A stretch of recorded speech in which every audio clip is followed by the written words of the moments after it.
He was a shepherd, and no mercenary. Holy and virtuous he was, but then never contemptuous of sinful men, nor disdainful, never too proud or fine, but was discreet in teaching and benign. His business was to show fair behavior, and draw men thus to heaven and their Saviour. Indeed, a man were obstinate, and such, whether of high or low estate, he put to sharp rebuke, to say the least. I think there never was a better priest. He sought no pomp or glory in his dealings, no scrupulosity had spiced his feelings. Christ, his 12 apostles, and their lore he taught, but followed it himself before. There was a plowman with him there, his brother. Many a load of dung one time or other he must have carted through the morning dew. He was an honest worker, good and true, living in peace and perfect charity, and as in the gospel bade him, so did he, loving God best with all his heart and mind, and then his neighbor as himself repined. At no misfortune slacked for no content, for steadily about his work he went, to thrash his corn, to dig or to manure, or make a ditch, and he would help the poor for love of Christ, and never take a penny if he could help it, and as prompt as any he paid his tithes in full when they were due, on what he owned, and on his earnings too. He wore a tabard smock and rode a mare. There was his reeve, also a miller, college manciple from the Inns of Court, a papal pardoner, and in close consort, a church court summoner riding at a trot, and finally myself. There was the lot. The miller was a chap of 16 stone,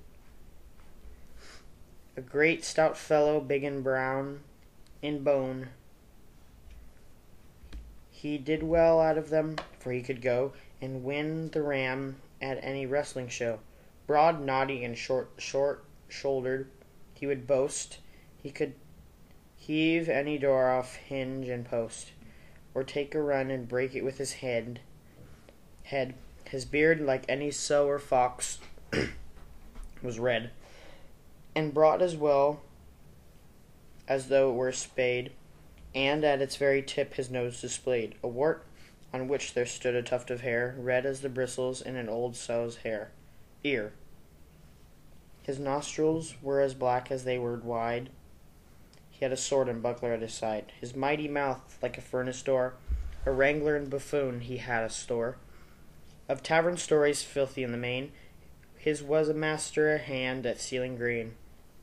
He felt it with his thumb, and thus he knew its quality, and took it 3 times his due. A thumb of gold, by God, to gauge an oat. He wore a hood of blue, and a white coat. He liked to play his bagpipes up and down, and that was how he brought us out of town. The manciple came from the inner temple. All caterers might follow his example. In buying victuals he was never rash, whether he bought on credit or paid in cash. He used to watch the market most precisely, and go in at first, so he did quite nicely. Now isn't it a marvel of God's grace that an illiterate fellow can outpace the wisdom of a heap of learned men?